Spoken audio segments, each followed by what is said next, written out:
The man XXXTentacion, called the George Washington of the underground, who also made A$AP Rocky. Okay, that's a stretch. But SpaceGhostPurrp is a bona fide legend. It's not even a reach. You don't even have to like him to admit how goated he is. So in this video, I'm gonna go over everything from my personal experience as a fan, how much of rap, specifically on SoundCloud, he's influenced, and this lady named Tarpy Hill calling him an incel. Let's get into it. I first heard about SpaceGhostPurrp years ago when I was like 13 or 14, or probably even a bit younger, when I first started listening to SoundCloud and stuff, like underground rap. And at that time, SoundCloud was being run by Florida, and I had no idea how much SGP influenced it all. I was completely unaware. I was listening to all these people, everyone from Fat Nick, Puya, Ghostmane, Denzel Curry, XXXTentacion, Ski Mask, Metro Zoo, and much more. Everyone was from Florida, or at least it seemed like that. And I really had no idea who SpaceGhostPurrp was, or like what his role was in any of that. I just thought he was a bit older, and I think I heard about or seen some of his work with A$AP Rocky. I wasn't too sure. I remember a couple years after that, maybe end of middle school, early high school, I don't know the exact time, I saw a video from Genius or Complex about SGP and A$AP Mob, and I started listening to some stuff. I was a pretty big fan of X and Ski back then, so I had heard the F-Perp diss, but I didn't really know what it was about. I was like super young and didn't have social media, so I wasn't in the loop. I honestly just thought it was a song to support Ruben Slick at the time, which it kind of was. Then I started to learn about this guy, how he was affiliated with A$AP Rocky, the whole fallout, the type of person he'd become. He was a bit crazy, and of course the music he put out.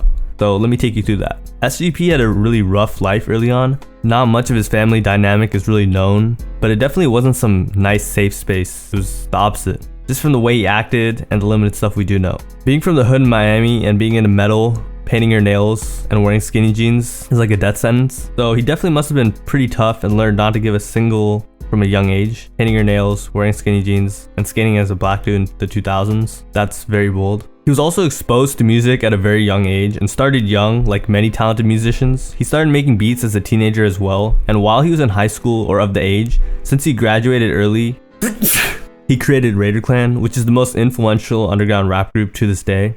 And I'm only a fan of the new gen members like Denzel Curry, Chris Travis, Black Cray, Ruben Slick, etc. So I don't really listen to like some of the older members.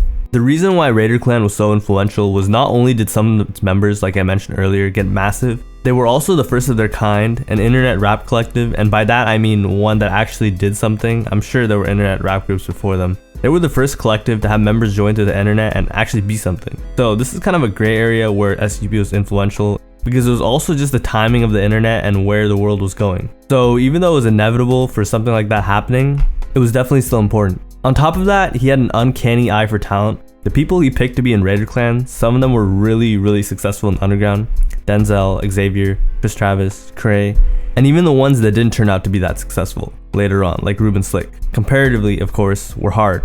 There were many more members, I'm just naming the ones that a kid like me listened to. Within Raider Clan, SGP definitely had a leadership role, especially if you look at his earlier interviews. He had like this lust for life back then. It's not like now. If you watch the main video, you'll know what I mean, and by that I mean he was really trying to help young artists from where he was from. And the whole point of Raider Clan was to shed light to young black talent and give them a platform. And SGP wanted nothing for the best of his artists and everyone he worked with or showed love to him, including A$AP. Of course, he wasn't the nicest guy as time went on, but definitely had his reasons. Reasons that really started when he started being affiliated with A$AP Mob. A$AP Rocky and SGP are definitely one of the all-time what-ifs within hip-hop. In such a short time, they made so much music, and Rocky definitely took a lot of his style at the time from Perp. Not saying Perp taught him everything, or Rocky completely jacked 100% of Perp's style, but he took most of it. And I like A$AP Rocky. Purple swag is hard, it's undeniable. However, Rocky and the Mob definitely did Perp dirty. This is just one of the few situations where you can't even blame Perp for the way he acted. Honestly, you could commend him because he had his friends back. Looking at how successful A$AP Rocky is today, it's pretty crazy that Perp could have reached his level somewhat at one point of his career if he just kept his mouth shut and let some things slide. What do I think of the beef? I think that Rocky and Perp had a lot of potential and chemistry. Some members of A$AP definitely were not messing with that though and had their way. The whole way they just jumped Matt Stoops, a guy part of Raider Clan, is so random. Imagine if that didn't happen. I feel like A$AP was definitely in the wrong in the beginning, especially Rocky, who should have had Perp's back somewhat. But I guess the groups just had too much tension between each other and it didn't work. Perp undoubtedly helped Rocky though. Rocky later went on to say Perp was the person who taught him how to make beats, and Perp had really good taste, which the Mob definitely benefited from. Perp later became way out of pocket and kind of lost the public's sympathy, not that he was looking for it. So that's that. What's ironic is Raider Clan went on to have some of the most talented underground acts, and ASAP Mob's members, other than Rocky and Ferg, all became flops, and none of them really did well in music. And in 2023, Ferg isn't doing great either. Even Rocky is struggling to get the same attention he was back in the day, and a lot of them aren't cool with each other, so as a group, they're kind of done. Especially Bari, who, although definitely is set for life off of V-Lone, his reputation is so tarnished it's insane. Most people don't even like him anymore. I definitely used to think V-Lone was cool years ago, but now it's just like, eh. And most people don't know the V in V-Lone is from Purp's hieroglyphic swag. Nothing crazy, it's just like a cool fact. It's not like Purp helped with V-Lone or anything. And Bari and Purp were actually cool. If you look at some of the Stash House freestyles, they were like dapping each other up and stuff, and then later on, they just hated each other. Overall, the way Purp and Rocky fell out to me is just so stupid. It was over nothing, like who got their style from what, really? Like come on, are you serious? And a little beef, which they could have patched up, honestly. It's not rocket science that Rocky and the mob were influenced by Purp. It's not rocket science that Purp didn't teach Rocky everything. It's really that simple. But even after that, Purp had a lot of support back then, and tons of hype. Even Odd Future was cool with them. And they even had a project that was supposed to come out at one point. I feel like the biggest part of Purp's career was when he dropped Blackland 66.6. I really recommend you listen to this tape. And it created a sound in the underground. Furthermore, SGP was also one of the rappers early on who didn't care about lyrics. Not like Lil Wayne though. He didn't care on a whole different level, rapping about very hedonistic things, and his whole purpose was for the music to sound good and be hard, not to have meaning,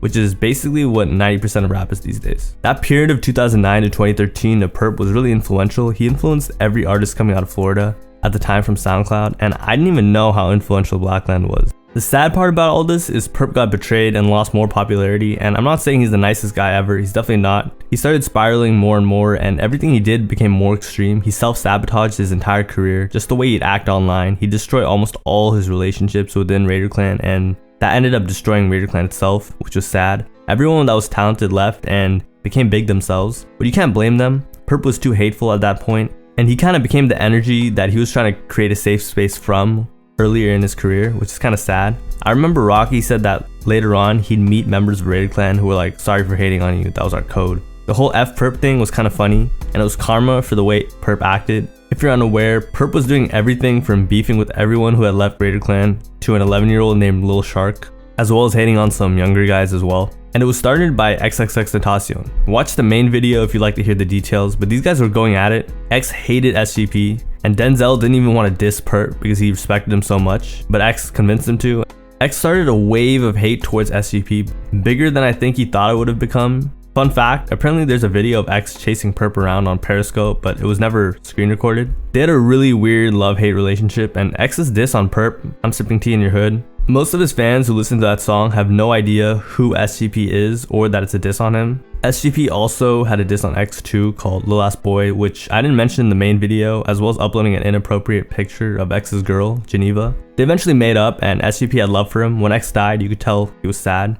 Speaking of rappers who were insanely influential and successful, who were huge fans of Purp, Playboi Carti was a massive fan of Purp when he was young. He has a tweet expressing his fandom, and most people think it ends there, but it goes way deeper. He had a whole group in 2012 to 2013 called TFZ, the Fresh Zombies, with Uno, where they made that dark stuff that was influenced by Raider Clan. Here's a tweet where he was going by TFZ Sir Cartier. Songs like 36 Villains, The Infectious. Carti took a lot of inspiration from Purp. Uzi also liked Purp. He has a song called White that even has a music video that was produced by SGP. He was a fan, but it wasn't like Carti. Uzi just wanted beats and kind of liked him. After the whole F-Purp trend and everything, Purp had enough gas in the tank to go on one more run and started messing with rappers in Atlanta like Fawny, Polari, Uno, and also people who weren't from Atlanta like Cray and King Groceries, a bunch of younger rappers, just putting young artists on and making hard music, what he did best, but it didn't last long. So looking back at his career, what really sucked was Purp never really gave it his best shot to go mainstream and get as big as he could have. I think he just didn't care, but since 2013 or 2014,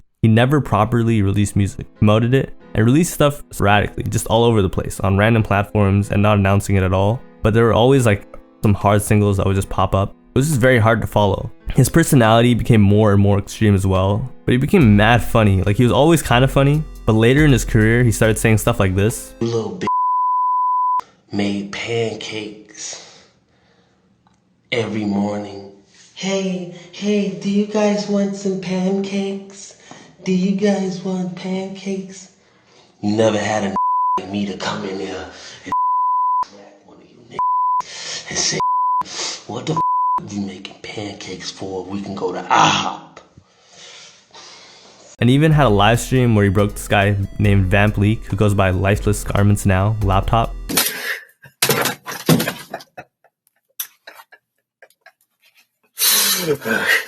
I recently saw an article titled How the Godfather of SoundCloud Rap Became an Incel Hawking $10 Beats, saying Perp is now virtually unreachable, isolated in Miami without a cell phone, hawking beats for $10 and tweeting out bitter missives on a series of now suspended accounts. Which, let's be honest, is semi-accurate, but what the article does and what a lot of rap fans do as well is take what Perp posts and posted to social media like Twitter and Facebook seriously. They were calling him out for the way he was speaking towards women and gay people, which I don't condone. But the thing is, Perp definitely is mentally ill, and that's not an excuse for the way he acts, but he's not really hurting anyone, so I don't understand why journalists and some fans pay attention to it. He just goes on crazy rants. Anyways, that's it for this video. It's part 2, so if you haven't watched part 1, check it out. Have a nice day, and see you next time.